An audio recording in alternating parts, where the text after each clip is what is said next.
Straight ahead on WBKB News at 11. The Posen Potato Festival continued today with the first ever kielbasa eating contest. Plus, it was a party at the Aplex as the community supported Alpena's own Miss Michigan. And children enjoyed a day of science and fun at the Besser Museum. We'll have those stories plus your local weather and sports. The news that affects you starts now.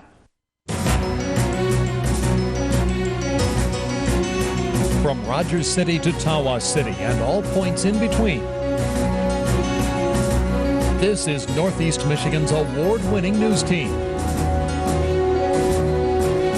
We are your source for news, weather, and sports.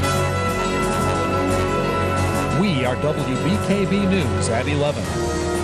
Good evening and thanks for joining us. I'm Neil Liwanag. The 64th annual Posen Potato Festival finished off the final day with the first ever kielbasa eating contest.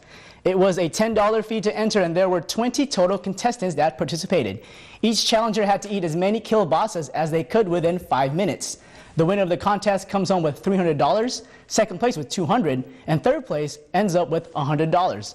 Chris Keller took the $300 prize, and board member Mark Lawazon says that he was ecstatic with the event and is optimistic that the contest will return next year. Festival committee come up with this to try it out for the first time. Just something new to do. It drew a big crowd, as you could see, and we're really pleased. Can't wait till next year. We may change a few things. Hopefully it's bigger and better. We can always do a little bit more.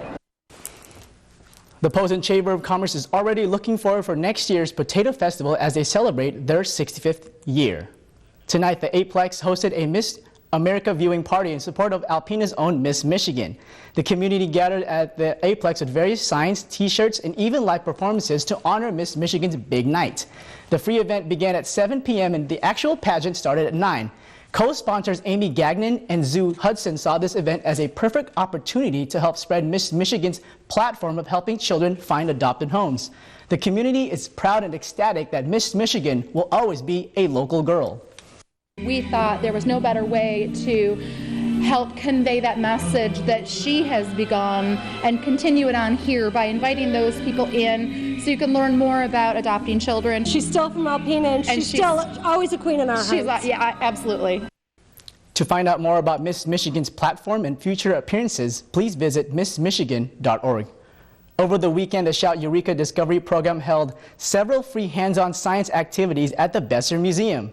The Shout Eureka program is designed for parents to get involved with their children as they learn about the different types of aspects that science offers. Children got a chance to learn about solids, gases, and liquids, but the most important thing they learned today was that science is fun. The program was free of charge, and director Patrick Pokorski says that he and his wife started this program because they get such a joy from seeing children learning to love science. Give them a chance to learn science at this level and get into science as they go on. We have children that were in our science program 15 years ago run up to us at Walmart or at Myers, and they'll run up to us and say, I remember your science programs and I'm now going to be a major in science. And we just sit back and say, mission accomplished. If you'd like more information about Shout Eureka, please call 989-595-6695 or email them at shouteureka@outlook.com. Yesterday, Options Pregnancy Center hosted the first annual Life Ride fundraiser at the East Campus Youth and Family Center. Options Pregnancy Center is a new nonprofit organization in the Alpena area, and Life Ride was their official kickoff to feature some of their services. Some of Options Pregnancy Center's main initiatives are to protect, to save lives, to educate, and of course, help those who are experiencing an unexpected pregnancy. The folks at Options Pregnancy hopes that today's walk and bike fundraiser helped spread their objective of assisting people in the community. To be a support system to that young lady that walks through the door, maybe with an unexpected pregnancy. We're there to offer her support, free pregnancy tests, total confidential services. We are hoping to just continue spreading the word about Options so that the community knows that we're here and that we're ready to serve people. For more information on Option Pregnancy Center and about their grand opening at the end of the month, please visit optionspregnancycenter.org. Coming up next on WBKB News at 11, we have an update on the condition of the Michigan Marine involved in a rollover accident. Plus, find out why Kmart is already preparing for the holiday season. All that and more next.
Welcome back. In state news, a Michigan Marine is among the 6 Marines in critical condition following a rollover accident at Camp Pendleton. Yep, tiny little thing. This is my Dion. It's a picture Versae Williams has all her attention on today. One of her grandson, 20-year-old Dion Williams, a Marine corporal stationed at Camp Pendleton in California. He joined the Marines 2 years ago, fresh off of graduation at Sexton High School, but just days ago, his family got news they hoped would never come. He had gotten a call from his commander, and he was one of the 18 in the accident, the truck accident. Williams is one of the 6 Marines in critical condition after a 7-ton truck rolled over during training at Camp Pendleton. His grandmother says he was thrown from the truck and suffered severe skull and brain damage. He's in a coma.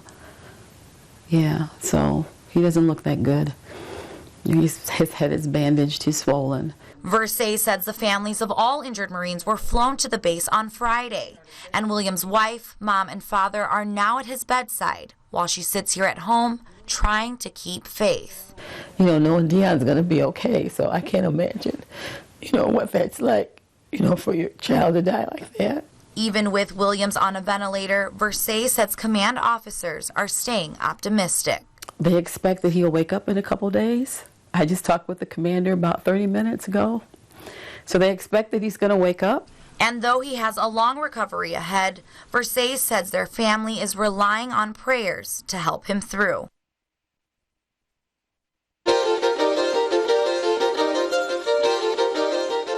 In your Money Watch this evening, Macy's is making room for the nation's largest consumer electronics chain. Starting in November, the retailer will open up Best Buy shops within some of its department stores.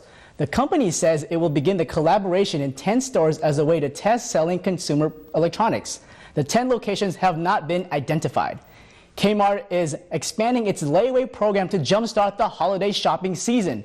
The retailer is offering 8 to 12-week layaway plans, letting customers spread out their payments before Christmas. Kmart will also allow shoppers to put items on layaway without down payment.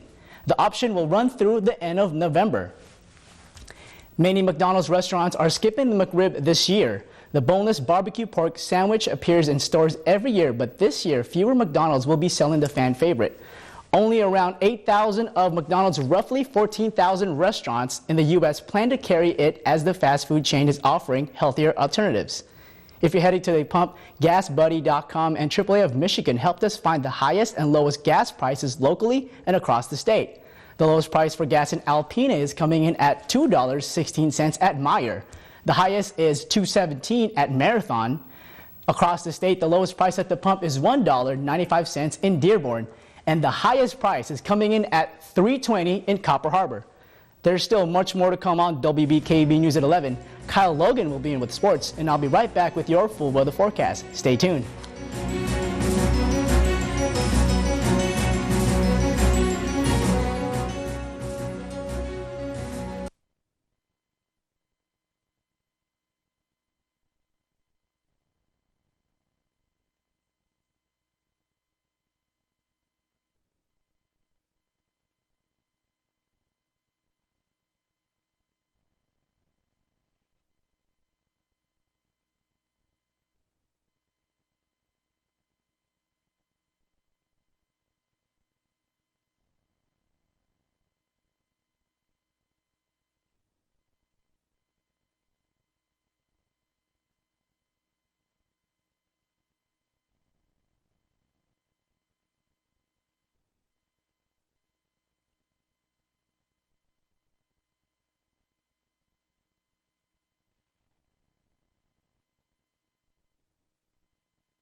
Thanks for joining us. It is now time for a look at the weather. Today was 68 with a low of 44. Normal was 70 and your low was 48. Back in 1952, you have a record high of 92 and a low of 28 back in 1943. Sunrise was at 7:10 a.m., sunset at 7:49 p.m. Looking at your current conditions right now, it's 50 degrees with the 82% humidity. And clouds looking like it's clearing up in the northeast area. And tonight, mostly clear with 50 degrees with your southwest winds at 5 to 10 miles per hour.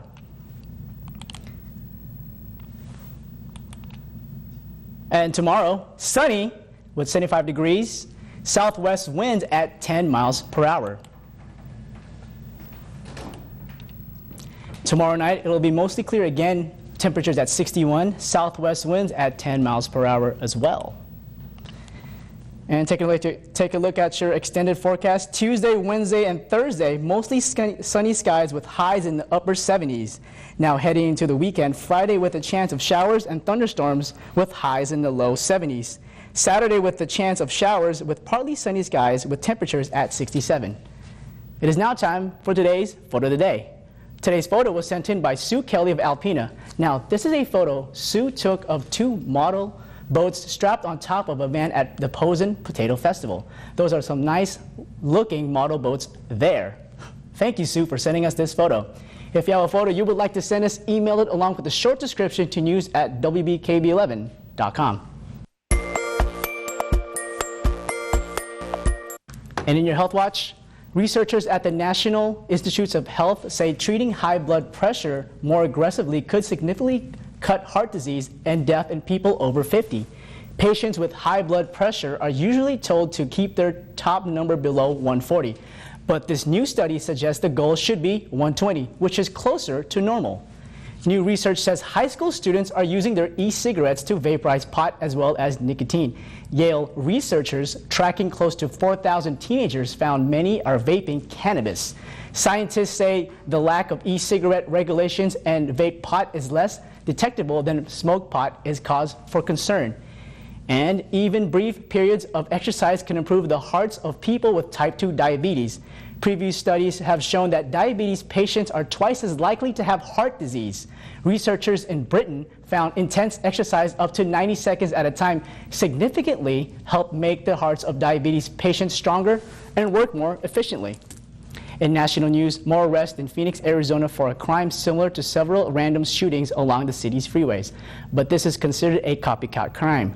The real shooter or shooters may be still on the loose. Brian Webb reports.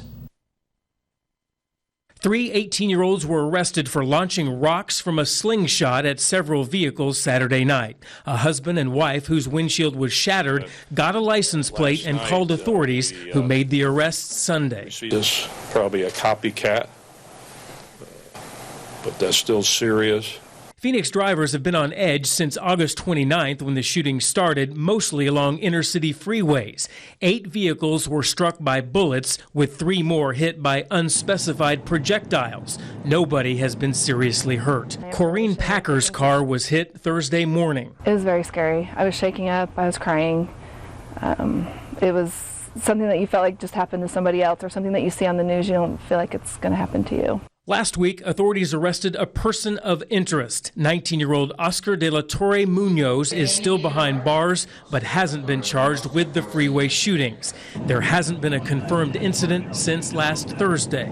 None of us should have to drive the freeways or any roadway and worry about people, just randomly shooting items at our vehicles. Authorities say the trio of teenagers shot rocks at approximately 10 pedestrians and 4 other vehicles on Saturday night.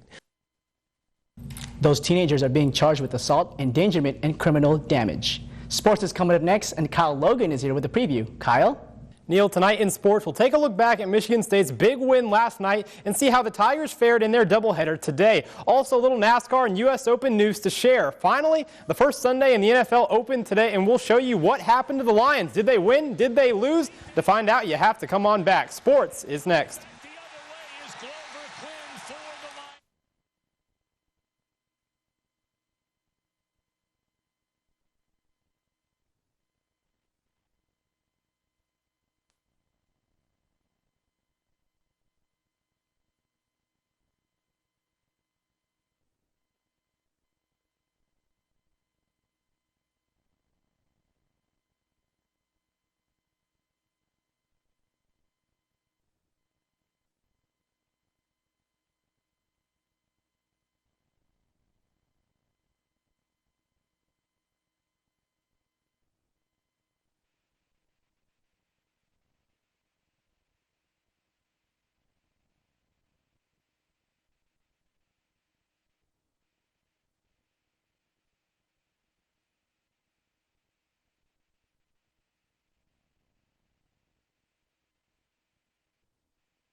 Last night, the Michigan State Spartans hosted the Oregon Ducks in the first top 10 matchup of the season. It was a great game that went back and forth and didn't even finish until we were off the air. The Spartans walked away victorious 31-28 and finally were able to give Sparty that attention they deserved.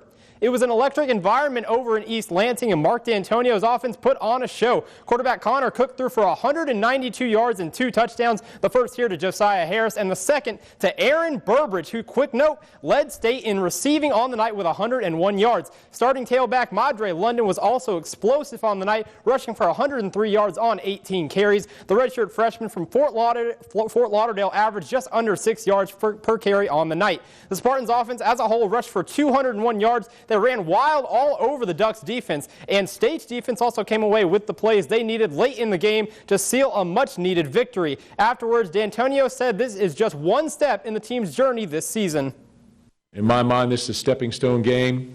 This is the game that pays dividends at the end of the season. This is the game that promotes this brand and this program, and it's exciting for everybody involved. But, we need to continue on. We have Air Force next week. As you heard, the Spartans take on Air Force next week, but many are already eyeing that matchup with the Buckeyes in November. With the Tigers season set to end in a few weeks with less than desirable results, the folks up here in Michigan can be excited that they now have another team to root for on the national level. Today was a day that many fans have been waiting for, the first official Sunday in the NFL.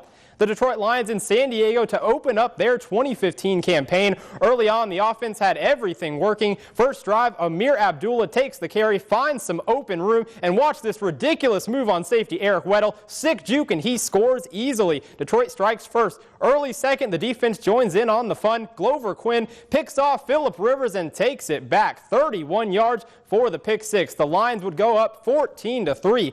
The good times just kept on rolling. A few minutes later, Stafford drops back to find Eric Ebron over the middle to put Detroit up 3 possessions. From there, though, the Chargers simply took over. San Diego already scored 17 unanswered. Rivers finds Ladarius Green for the 13-yard pitch and catch to give the Chargers a 5-point lead. Later in the fourth quarter, Danny Woodhead, he would take it in from 1 yard out over the pile to give the Bolts a 2-possession lead. That would be more than enough as Detroit musters only one more score. Lions fall in this one 33-28, and afterwards the head coach spoke about the lack of pressure as the game went along. Quite a few things we need to get straightened out. I mean, there's no question about that. We had some pressure on him in the first half, quite a few times. Second half, we didn't get to him much, and there was certainly a lot of quick screens on the outside that we didn't run down. That was their way of getting the ball out and getting it outside quickly out of our pressure. And, they did a good job of countering us. We didn't do a great job of reacting. The Lions will indeed look to regroup as they go on the road next week to meet the Minnesota Vikings, who will surely bring in a high-powered offense led by Teddy Bridgewater and Adrian Peterson. Because of some unfortunate rain in Cleveland this weekend, Tigers fans have seen 2 games postponed. So Sunday gave us a doubleheader to make up one of those games. The Indians walked away with a 7-2 victory in early this afternoon. Ace Justin Verlander pitched well, but 4 innings, but a 3-run spot for Cleveland in the fourth broke this game wide open. Francisco Linder and Chris Johnson walked away with 2 RBIs apiece to give their team the W. However, Game 2 was a little bit different. We'll move to the third. Tigers down 2 already, but here the bats come alive. Bases loaded and 2 men gone. J.D. Martinez singles to right. Dixon Machado and Tyler Collins touch home, and we are tied at 2. Next inning, the Tigers would take control. 2 on and none gone. Machado does the damage at the dish this time. He hits a double to right center field, scoring Nick Castellanos, and Detroit now gets a 3-2 lead. 2 batters later, bases now full, and Rajay Davis would single up the middle. That scores Alex Avila and Machado, and the Tigers now with a 3-run cushion. 2 batters later, the Tigers would add more. Miggy at the dish. He grounds into the 6-4-3 double play, but with none gone, Collins is able to come home, giving Detroit their 4th run of the inning. That would be more than enough run support as the bullpen pitched 6 scoreless, and yes, you heard me right, the relievers pitch a shutout, and the Tigers win Game 2 9-2. The Sprint Cup boys were under the lights last night at Richmond, and while Matt Kenseth dominated taking home the win, there were 15 other guys who walked away just as happy. Richmond was the last stop before the start of the chase next week, and our final field of 16 has been confirmed. 1, 2, and 3 are Jimmy Johnson, Kyle Busch, and Matt Kenseth. They are tied at the top with 2,012 points. Joey Logano sits 4th with 2,009, and Kevin Harvick 5th with 2,006. 6th, 7th, and 8th, we have Dale Jr., Kurt Busch, and Carl Edwards all tied with 2,006 as well. And coming in 9th and 10th are Brad Keselowski and Martin Truex Jr. with 2,003. 11th is Denny Hamlin, also with 2,003, and the rest sit with 2,000 points going into the chase. In order from 12th to 16th is Jamie McMurray, Jeff Gordon, Ryan Newman, Paul Menard, and Clint Boyer. The chase begins next week at Chicagoland. And finally, over in New York, the U.S. Open wrapped up Sunday with the Joker, Novak Djokovic, defeating Roger Federer in 4 sets. This win clinched the 10th Grand Slam in his career and the 2nd in the NYC. This Grand Slam wraps up a great season for Novak as he takes home 3 of the 4 slams this season. He finishes 2015 with a record of 27-1. But Neil, on to more football news. The AP poll for the 3rd week has come out with their latest rankings, and for Big Ten fans, Ohio State still at the top. They received 59 of the 61 unanimous votes, but Michigan State does move up from 5 to 4, and they did receive 2 votes to be put in the first place after their big win over Oregon. And still, Neil, I know you are just dying for this information, but Michigan still not in the top 25, and they did not receive any votes, so I am sorry about that. You know, it's going to be a process for Jim Harbaugh and the Wolverines, so maybe next year and the year after that, then it will change, and they'll be ranked. We'll see. All right, thanks, Kyle. Coming up next on WBKB News at 11, a couple between a young American soldier and a Czechoslovakian girl celebrates an anniversary. Stay tuned.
Welcome back. The year was 1945.